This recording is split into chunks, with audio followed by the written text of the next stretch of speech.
This is an example problem. It's problem 1124. I'll read it first. A projectile enters a resisting medium at x equals 0 with an initial velocity v naught 900 feet per second. Travels 4 inches before coming to rest. Assuming that the velocity of the projectile is defined by the relationship v equals initial velocity less kx, where v is expressed in feet per second and x in feet. Determine A, the initial acceleration of the project, and B, the time required for the projectile to penetrate 3.9 inches into the resisting medium. So this is problem 11.24. And there's no figure given in the book for this, but I always recommend that you start off with a figure. So let's sketch what's going on here. The resisting medium, we don't know much about it. We just know that the projectile enters the medium and travels into the medium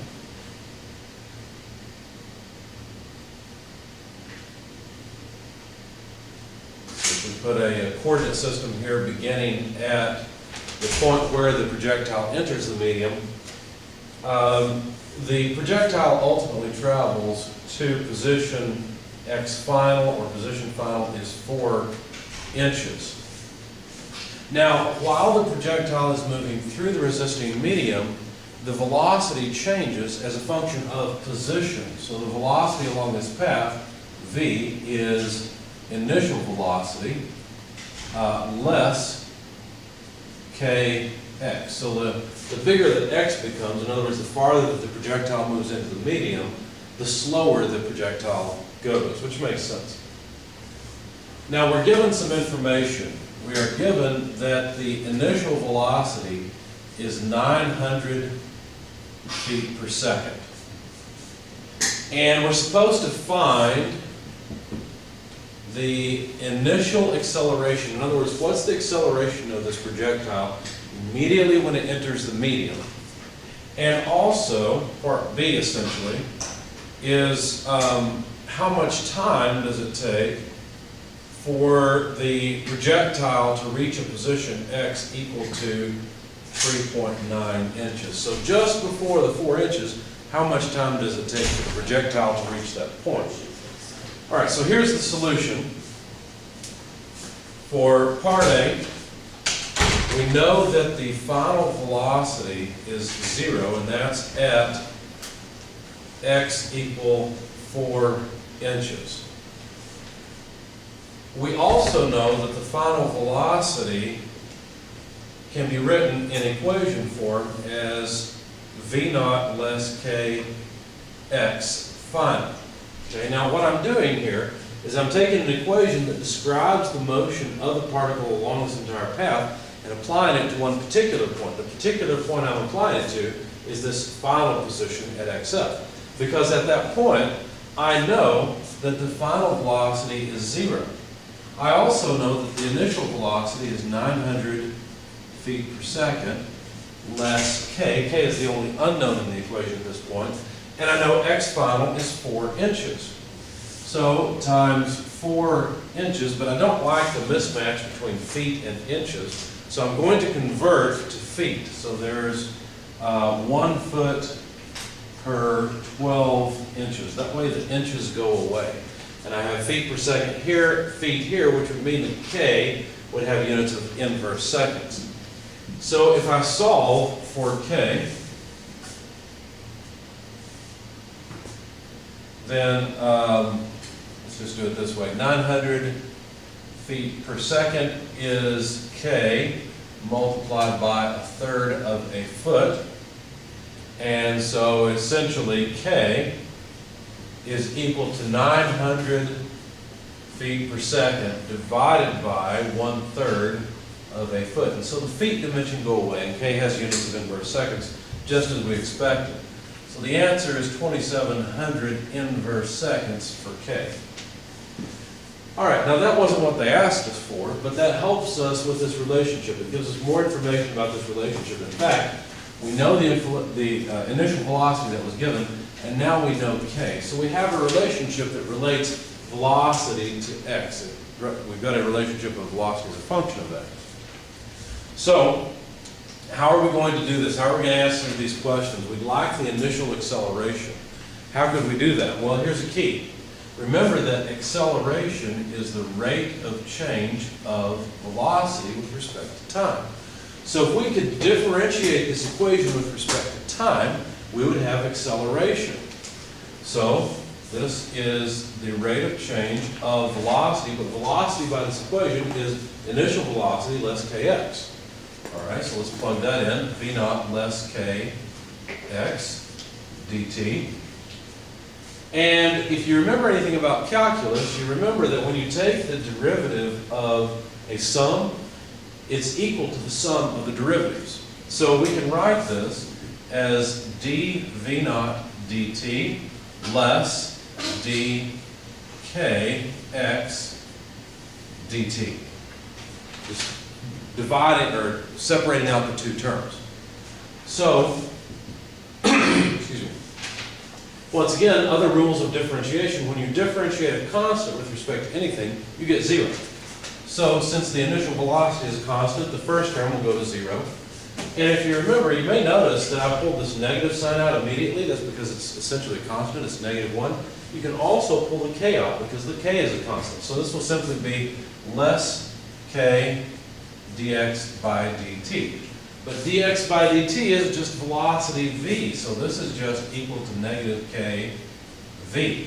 Therefore, the acceleration can be written in terms of velocity. Now, the question is, what is the initial acceleration? Well, we could simply write it now as a naught, the initial acceleration, would be equal to -k v naught. Because that's what this equation says. It says at all points in time, the acceleration a is equal to -k v. I'm interested in the initial time to answer the question. So that would be initial acceleration is -k initial velocity. So, pardon me, -2700 inverse seconds is k, multiplied by v naught. V naught is 900 feet per second.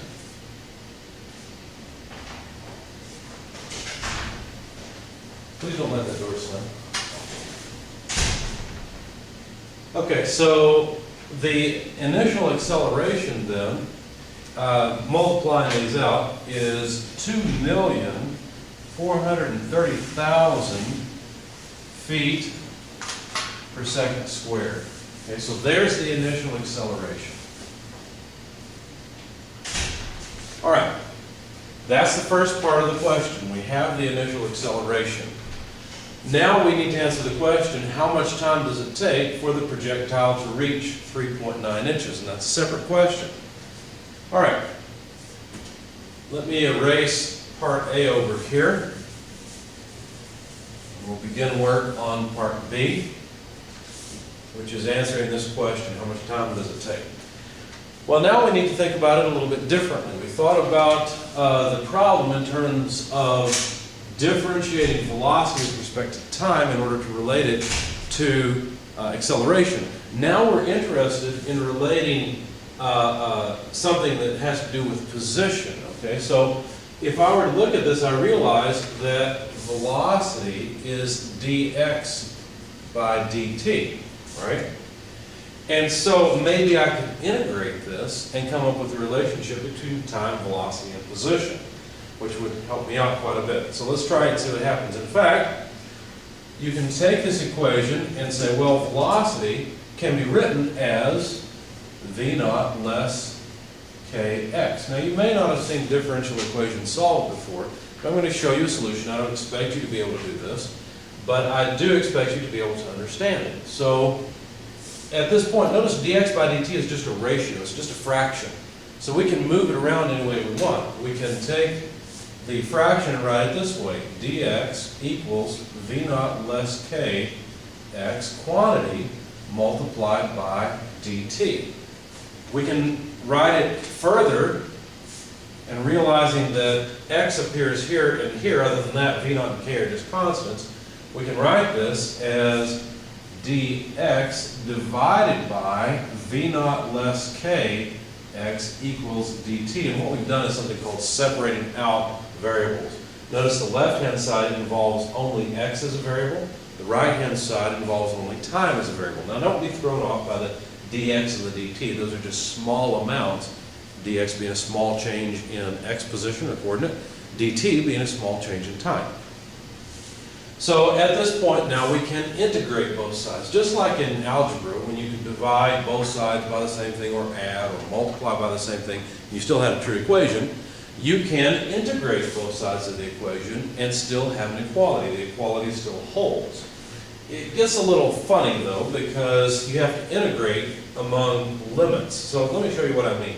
If we integrate both sides of the equation, dx by v naught less kx equals integral dt, what are the limits of integration? Well, what I'm interested in is the time when the projectile has reached 3.9 inches, right? That's what I'm interested in. So what I'd like to do is integrate this equation from the point in time where the projectile enters the medium to the point where it's at 3.9 inches. So I'm going to integrate between two states. Okay? The first state on the left-hand side has position at 0 initially, right here, and then goes to a position of 3.9 inches. Now we'll have to deal with these inch units here in just a minute, but we'll worry about that at that point. Now I will integrate from time 0, which I've defined as the time when the projectile enters the medium, to whatever time it takes for the projectile to reach 3.9 inches. Now, what always confused me about this is that you're integrating both sides of the equation, but between what looks like different limits. Over here we have position limits. Over here we have time limits. Here's the key to understanding this. You're integrating the same state across different variables. So in other words, the two states we're looking at is the state where the projectile enters the medium and then the state where the projectile is at 3.9 inches. And so this particular position of 0, the initial entering position, is the same state as the initial time of 0. And this 3.9 inch position is the same state as this time when the projectile is at 3.9 inches. So I hope that helps a little bit. In any case, when we perform this integration,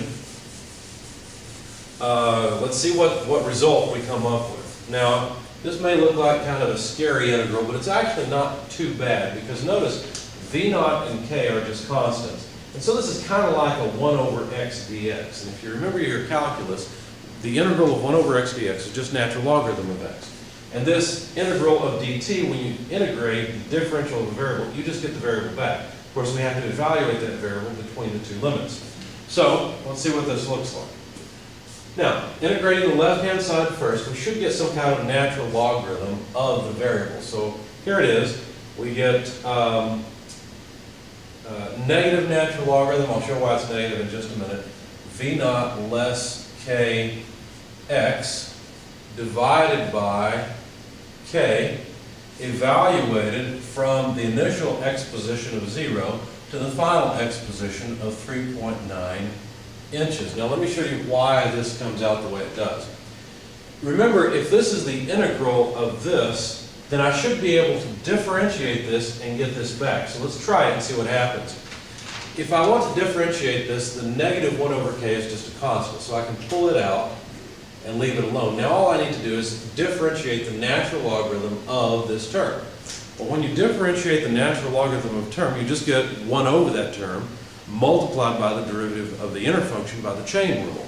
So all I really get here is 1 over v naught less kx, except that I have to multiply by the derivative of the inner function by the chain rule. And so in other words, this inner function, I have to take the derivative of it as well and multiply it here. Well, if I take the derivative of this inner piece here, the v naught would just go to 0 because the derivative of a constant is 0. But I would get here a negative k because the derivative of negative kx with respect to x is just negative k. So notice what happens here. The negative k over negative k cancels and I get 1 over v naught kx, technically dx, because you look at x as another inner function and differentiate it, and that gives me exactly back what I had inside of the integral. So That's why I needed the negative sign. It was mainly so that when I used the chain rule on this thing, I got rid of the negative sign, okay? So there's the integral of the left-hand side. The integral of the right-hand side is a lot easier. It's just the time evaluated from a time of 0 to a time when the projectile is at 3.9 inches. Okay? An easier way to write this is just the time that we're looking for, 3.9 inches. Okay? Now what we need to do is plug in the limits of 3.9 inches and 0 into this equation and see what we come up with.